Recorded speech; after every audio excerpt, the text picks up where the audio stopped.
Hey guys, what's up? My name is Artem. I'm a teacher for Accent Language School, and unfortunately today, as you can see, I do not have a webcam. I just broke it like a few hours ago, so probably today we're gonna have a form of a podcast. I hope that it's not a problem for everyone, and today's topic is typical Russian mistakes that people make in English. We will just we will jump right into the topic. Hey guys, Probably wait for people to join us. And you can ask questions. We'll be discussing things.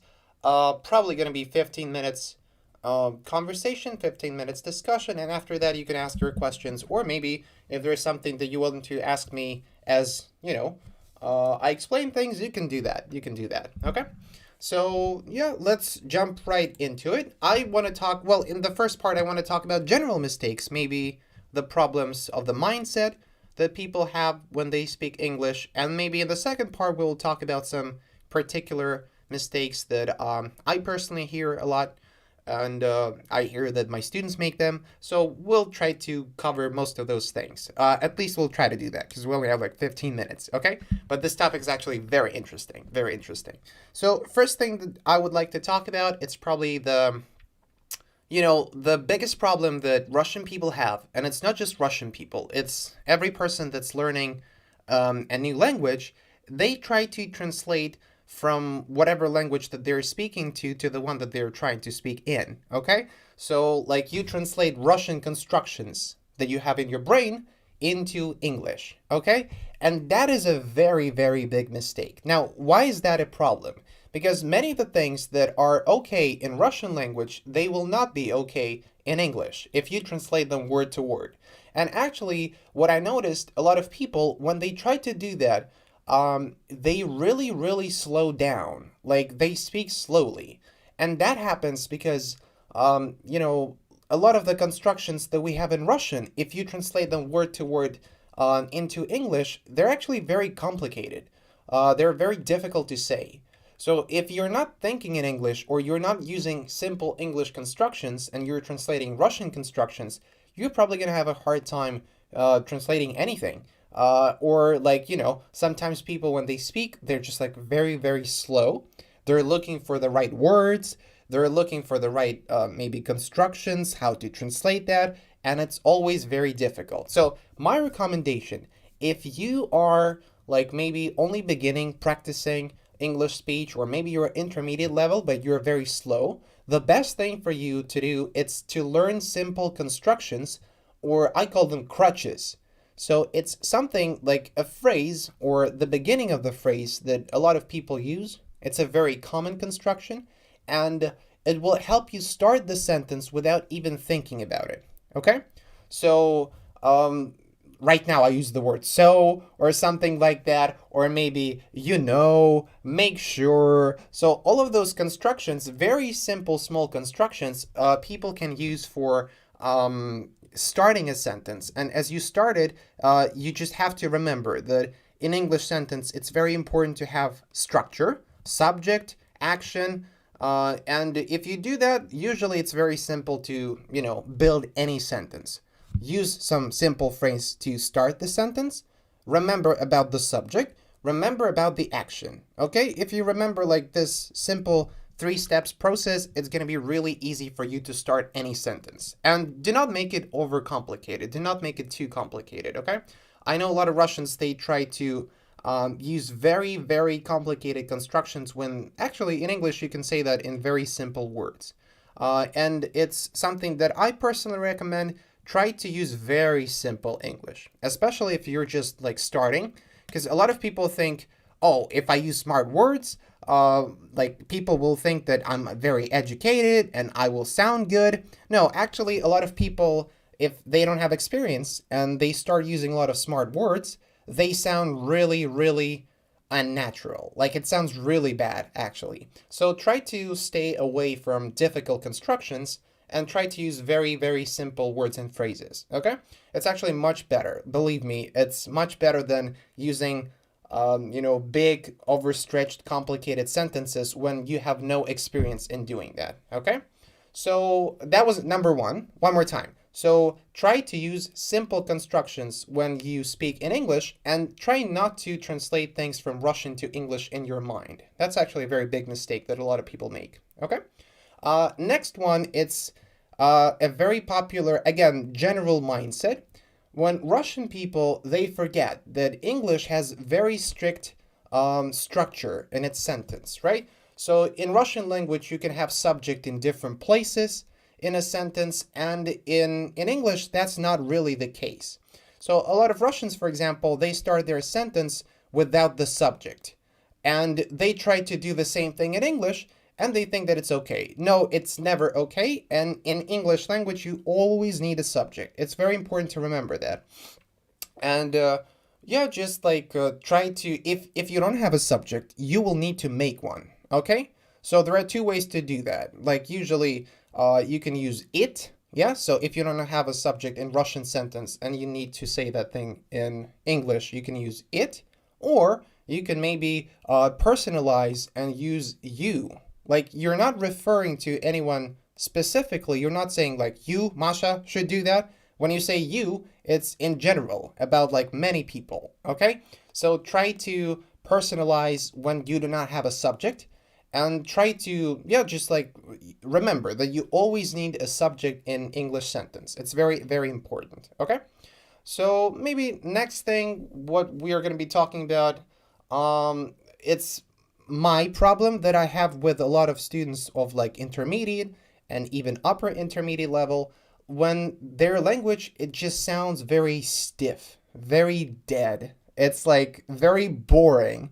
A lot of people maybe, they finish university or they finish some language course, and all the maybe vocabulary that they have is from like some textbook. It's not something that real people use in real life, okay? So they use like very beautiful, strict constructions in English language, and actually English, like native speakers, they will see that, and you will come off as,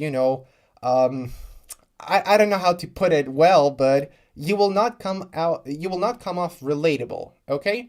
Relatable, it's when, you're one of us, or at least you try to be one of us. Like you will feel like a stranger to a lot of people if you use like very bookerish English, okay? So try, what is my advice?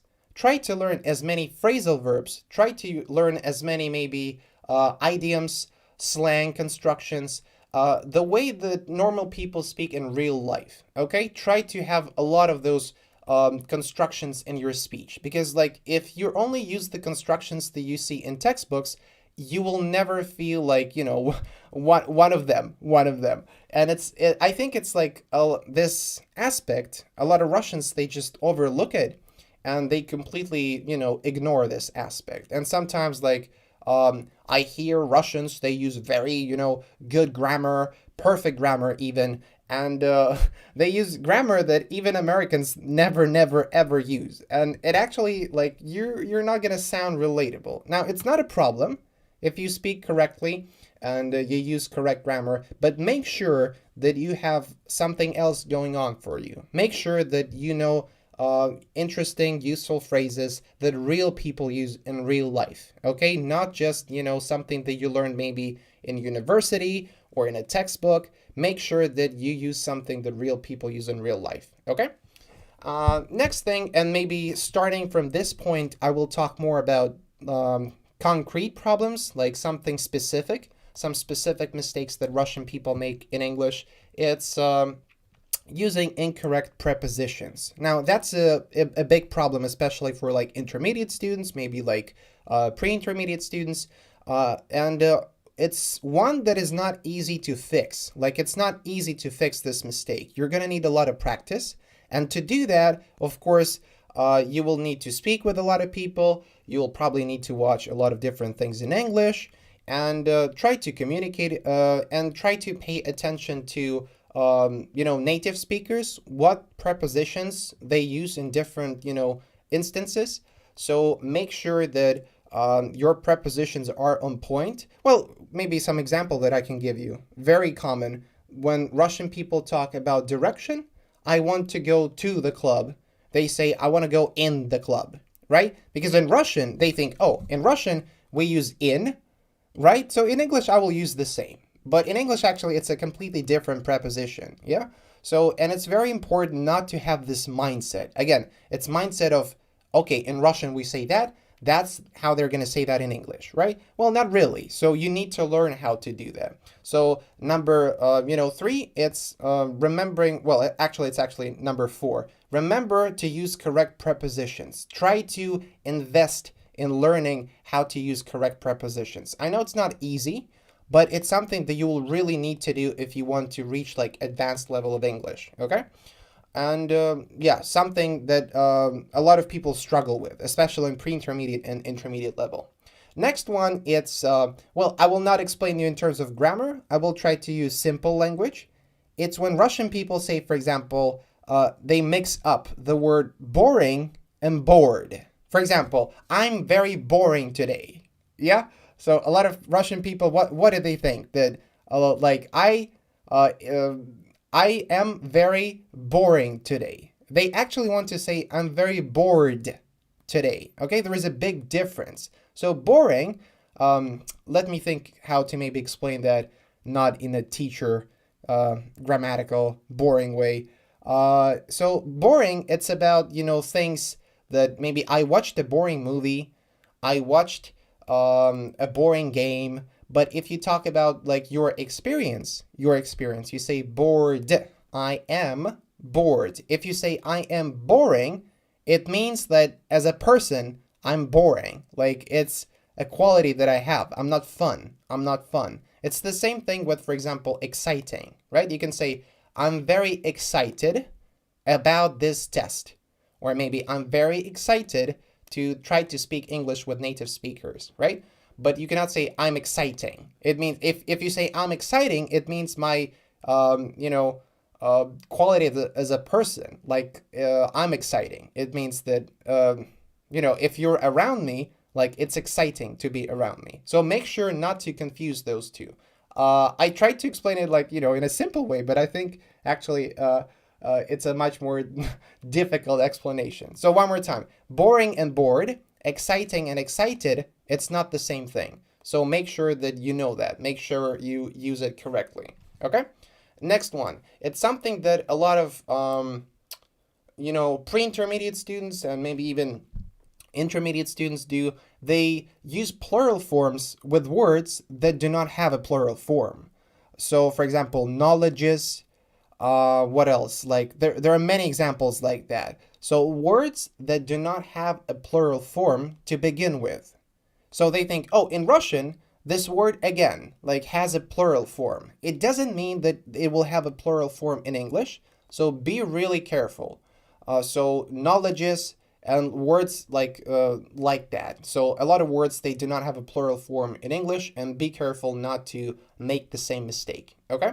I see some question in chat. Hello, Artem. Can you tell us about some funny mistakes your students have made? Funny mistakes, I can. But I don't think that I can do this on this webinar because it's actually 18 plus. So some of the funniest mistakes that I remember my students made, it's like, there are some slang constructions that people are not aware of. And, something can be very, very harmful in the eyes of students. Like, I will just give you one example, and maybe you can Google and you can understand what I'm talking about. I'm not going to explain it because it's adult content. So one time we were playing a game in a kind of like cafe or like fast food joint in the United States with Russian girls. And we were trying to do that with our English friends, and they didn't speak proper English. And I think we're playing charades. And one girl, she was telling the other guy that, do an impression of me, do my impression or something like that. I don't remember the context. And she was screaming, do me. And, half of the cafe or restaurant, they looked at her in a very questionable way. And I'm not sure if you guys know what I'm talking about, but do me in slang, it actually means something else entirely. And it has it has a different context, so you can Google that. I'm not going to explain that. But yeah, I actually have like a compilation of very interesting mistakes that, my students made. And I just find it very funny when very simple constructions that people think are, it's innocent to use them in slang, they can have a very, very interesting and exciting meaning. Okay. So, but yeah, as maybe some people are joining us that have not, had the chance to be here at the beginning, we're talking about like typical common Russian mistakes in English. And in the beginning, we talked about general things. For example, when Russian people translate things from Russian to English, that's not how you should speak in English. You should start by using very simple constructions, and you should think in English. Never try to translate from Russian to English. That's actually a very big mistake. And you will not go really far with your learning process if you keep translating things in your mind. Like, you need to learn how to translate things, how to stop translating and start thinking in English. And it can be difficult, but as I said in the beginning, start by, incorporating very simple constructions in your speech. Like, it should be very simple, very simple. And as you progress, like, you will start, adding more. Like, remember about structure, in English sentence, you always need to have a subject, a verb, action, whatever. And yeah, you will find that it's actually not that difficult to think in English if you remember all those rules. Okay. Next thing that I talked about, it's the importance of structure in English sentence. Yeah, just remember that in the first place, you will always have subject. You always need a subject in English sentence. It's very important. And remember that you have like actions and all of those things, they should be in their places. In Russian, you can kind of put different words and different parts of speech in different places. But in English, it's like much more strict in that regard. Okay. So, yeah, what else? What else did I talk about? Try to use language that's not, very bookerish. That's not straight out of, textbooks. Try to use phrasal verbs and constructions that real people use in real life. And to learn those constructions, you're probably going to need to spend a lot of time maybe living in the United States, or if you do not have such opportunity, like, you should watch a lot of videos and TV shows maybe on YouTube or, I don't know, Netflix. And yeah, just try to listen to like maybe interesting phrasal verbs and constructions that people use in real life, and try to incorporate that into your speech. Okay, try to do the same thing. Do not be boring. Okay, so if you're using boring English, you will come off as a boring person. So try to stay away from that. And yeah, and I talked like about some specific mistakes. So maybe guys, like it would be easier for me if like you maybe asked some question. Maybe you have some questions. Please make sure to ask them in YouTube chat. I'm reading the chat, and I'd be glad to answer some of that. You probably noticed that today I didn't go into some specific mistakes. Well, not into a lot of some specific. You can actually find a lot of that information online. Like for example, a lot of Russian people, they confuse do and make. They don't know like when to use say or tell. Like I think like it's common knowledge. If you Google that, you can find it very easily.